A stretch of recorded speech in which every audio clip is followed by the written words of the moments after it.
need to paint you the picture, okay? I bought a Christmas tree this morning. I was listening to Christmas music. The sun is shining. I just made the best tea of my life. I have a good hair day, a good skin day. Things are looking up for me. And that is all I can ask for with the year that I've just had. And also, we're doing one of my favorite things on this planet, which is planning. I am so excited. I cannot express to you how much joy this brings me. I did a reset vlog 2 weeks ago where I kind of reflected on my last year and I spoke to you guys about what's happened to me. I redid my apartment, I reorganized, like we did a lot of stuff. So I'm gonna link that down below if you wanna catch up and watch that first. But whether you want to do that or not, I still highly recommend doing a reset first before you do the planning portion, which is what we're doing today. That way you know exactly where you're at, what's important to you, what worked in the previous year, what didn't, what you want to bring into this new year. Like that is so powerful, and it makes your goals, your habits, your whole plan stand on something real, like a strong foundation of what you actually genuinely, authentically want. It's not just you at the end of the year writing down like random goals that you're probably gonna forget about in a few weeks. I've got a bulletproof system. This works, I promise you. I used to be someone who would get so excited about a new beginning. I would create like a whole plan for my life, and then it would like fall through within a few weeks of the new year.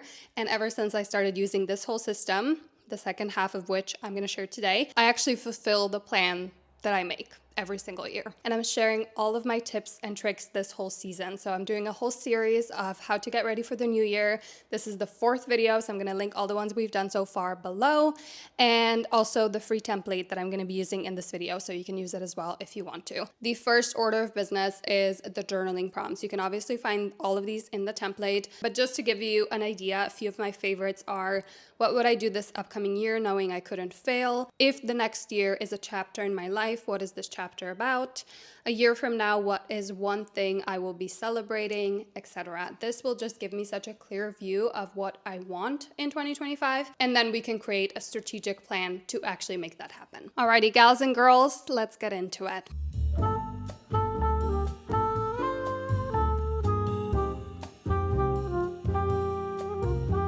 One thing I'm definitely taking into 2025 with me is Skillshare. They're actually sponsoring this video, but as you guys know, I've been a Skillshare fan for years and years. I feel like during this time of year, it gets so cold and it's dark by like 4, so I love to stay in and watch something and do something creative. So the class that I've been really loving is Art Journaling for Self-Care, 3 exercises for reflection and growth. I just get my scrapbook out, I set the mood, I make some tea, and I have the best time. So I highly recommend checking out that class. It's really nice and like perfect for this time of year. But if you don't know, Skillshare is the largest online learning community for creatives. They have thousands of classes led by industry pros across film, illustration, design, freelance productivity, and more. I've learned so much on there about Notion, goal setting, productivity, creativity, like you name it, it's on there. It's amazing. And for me, December really is all about reflecting and planning. I like to do all of that before the holidays roll around so that I'm very clear on what I want in the new year. So if you are like me and if you want to take advantage of everything that Skillshare has to offer, you can find the link to Skillshare down below, but the first 500 people to use my link will actually get a 1-month free trial. So you can do all of your reflecting, goal setting, planning, etc. So I'm gonna have a link to that down below and you can get started today.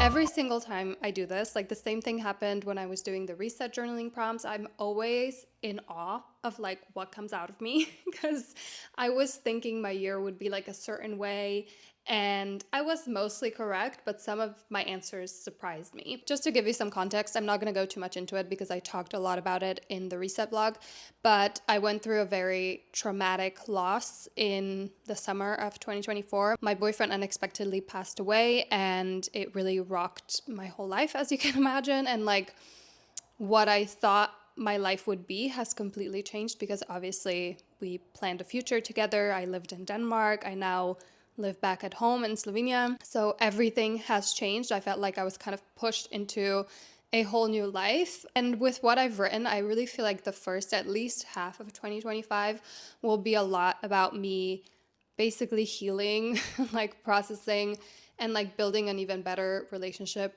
with myself. Before my relationship, we were together for 3 years. I was single for quite a long time, and I really focused on having like a really good relationship with myself, and like going on trips alone and doing, you know, a lot of things that I wanted to do by myself for myself. And I feel like when you're in a relationship, not that that completely goes away, of course, like a lot of those things stay the same, but you do tend to rely a lot on your partner. And if I wanted to experience something new or go somewhere new, we would do it together, you know, and I kind of really started to rely on him, which I feel like is totally normal when you're in a relationship. But now I'm not, and I really just want to build that stability for myself, whether that's like daily routines, going to like a workout class alone, or on a solo trip. At this point, I think the first at least half of 2025 is going to be me spending a lot of time by myself, rebuilding that like stability of this new life, whatever it's going to be. I have no idea. And, you know, just being there for myself really, and healing and getting to a place where I feel good again and happy with myself and with the life that I'm building for myself. So this was actually way more insightful than I thought. Like, one of the questions is, 1 year from now, what one thing will I be celebrating? And I thought this would be like some financial or career goal or something like that. But I actually wrote down, I will be celebrating how I cared for myself and the life I built for myself from such a devastating loss and change. So I feel like I have a pretty clear direction of what I need from 2025. Now we're gonna do one of my favorite exercises, which is the Wheel of Life. I'm gonna get my iPad out and we're gonna do this together. I put on my sweatsuit, okay? This is serious business. So what the Wheel of Life is, it's basically a wheel with different categories of your life. And then for each category, you're gonna mark where you're at and then where you wish to be at the end of 2025. Feel free to do this with me. I'm gonna start with personal growth and healing. I think this is the one that I'm gonna focus on the most in 2025. I feel like at the moment I'm at like a 6.5, let's say. We're not really thriving, but also we're doing better than I thought I would in a situation like that. And then where I wish to be, let's say a 9. This is like really the category where I want to grow the most. Spirituality, I feel like I'm at like an 8.5.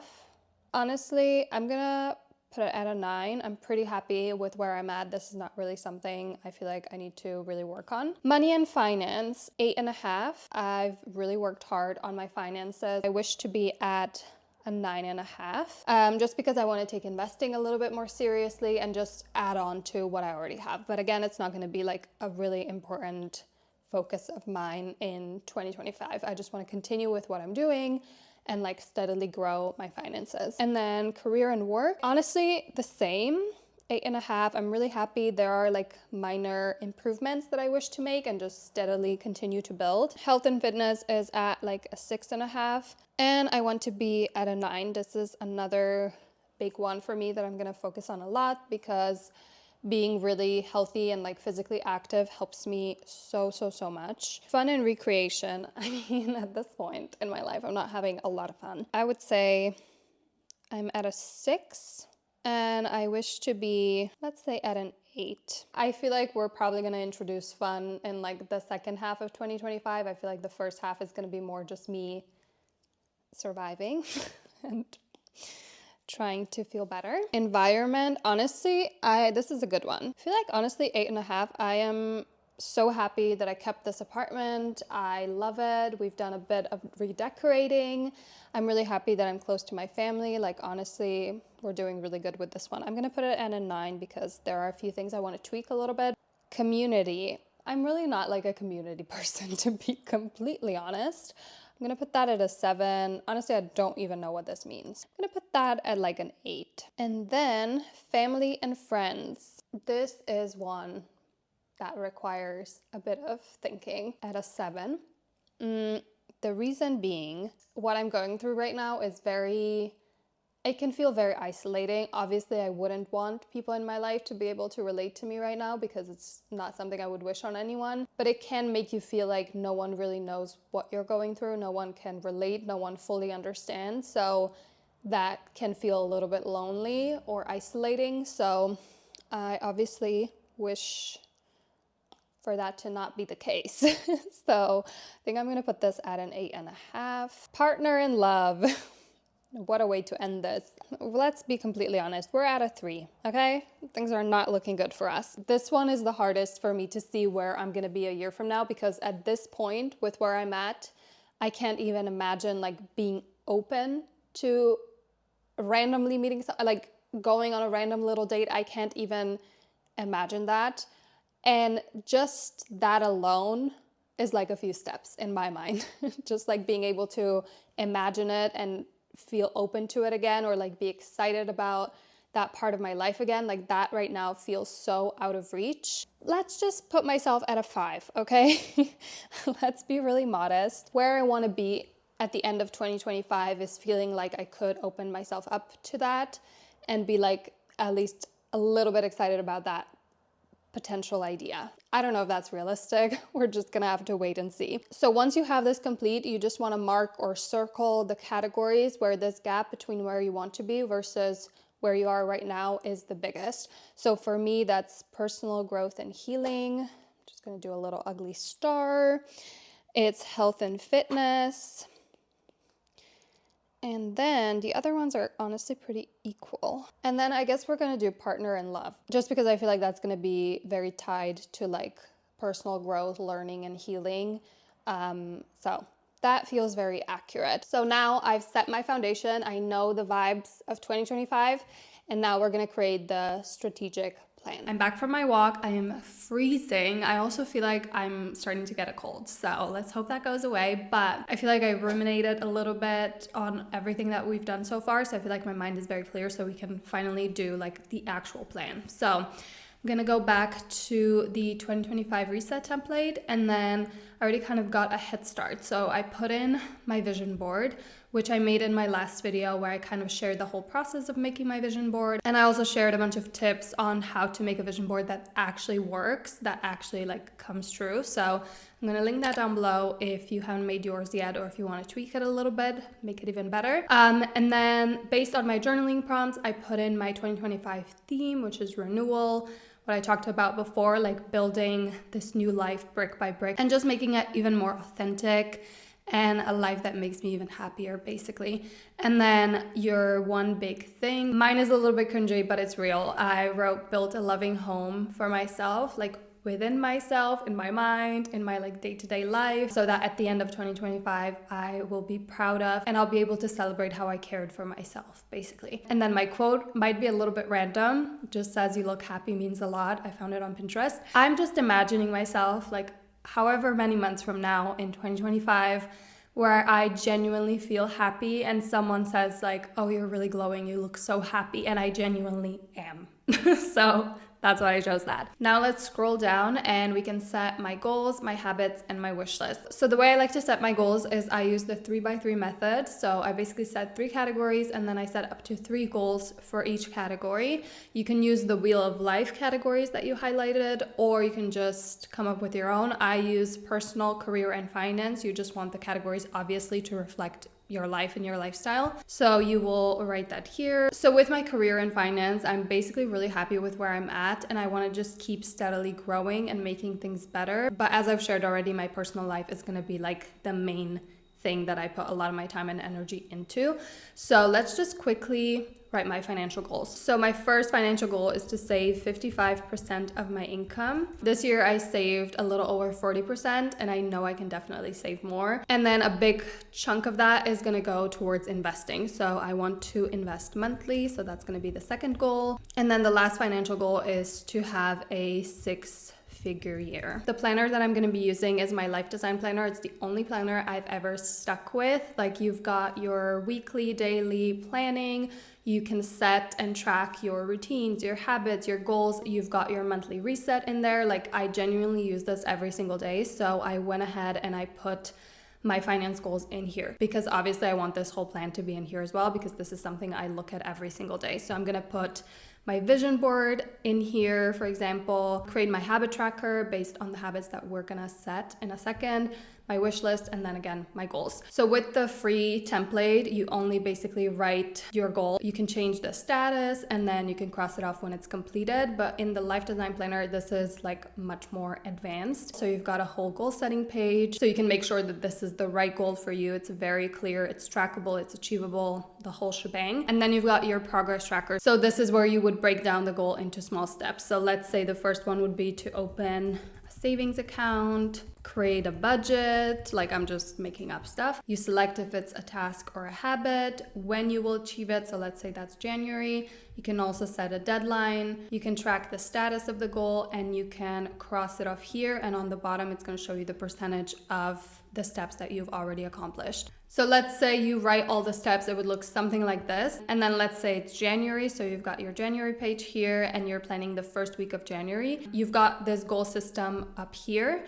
So you can open up the goal and then choose January in the filters and it'll show you all the tasks you need to do for that goal. And then you can just put it in your weekly planner. So that way you really get your goals done. I always have this life design planner linked below and it has a whole tutorial that explains like every single part of this template in detail. I will fill in all of these steps later on so I don't have to bore you guys with that because it takes a long time. But I just wanted to explain to you my system because it really, really works. For my career, I want to do the website redesign for my planner. I've been wanting to do that for a long time and I really want to commit to that this year. And then I want to reach 100K on Instagram. I really want to start focusing on Instagram and actually start creating content for that because right now I'm just sharing stories. It's not really a priority. So I want to change that. And then I want to continue steadily growing my YouTube. So I like to make these goals very like numbers based just because it's the easiest for me to track and it makes everything very clear. And then the most important part, my personal goals, this is what's really going to carry what I want this year to be about. So the first goal is going to be to do yoga / stretching every single morning. I've been wanting to do this and to commit to this for years now. And I feel like this is the right time, even if it's literally for 5 minutes. And then my last goal of the year is gonna be to do 2 workouts per week. Ideally, I wanna do 3, but I feel like this is more realistic to consistently stick to. This is like activity / workouts, because if I go climbing or running, like that counts for me. The routine that I had in Denmark that really worked for me is I went to a reformer studio twice a week,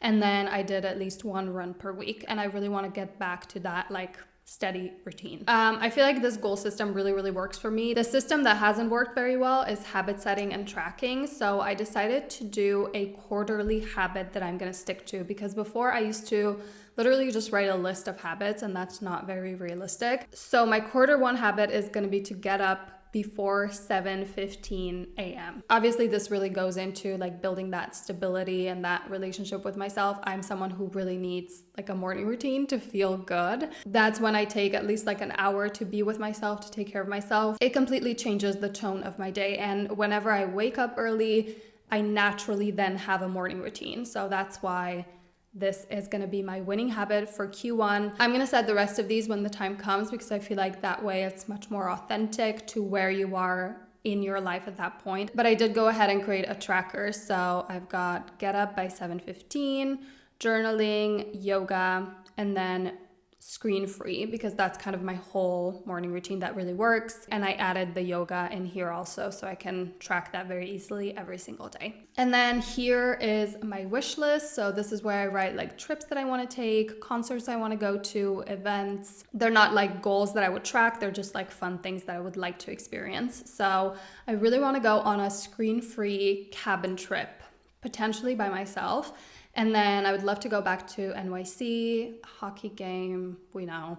And then I've got a few random things on here. I want to create an album for 2025 and a gallery wall on here to just continue making my home more personal. And then I really want to do an astrology reading for my birthday. I just feel like that would be really fun. And then we've got Sabrina concert. I would love to be able to get to a point where I can go on a date and I'm ready for that. I obviously don't want to push myself or pressure myself, so we'll see if this happens. I also have make a new friend on here. I mean, I have amazing friends here that I've had for like 10 years, but I would really love to meet someone new and like have a new like genuine connection. And then I also have get a dog here. That, ladies and gentlemen, is my whole 2025 plan. The only thing I have yet to do is write a letter to my future self, which I'm gonna do later this evening. And then I also want to redesign my vision board to have a format for all of my screens, for my banner, for my life design planners, and then we're gonna be fully ready. I am so excited.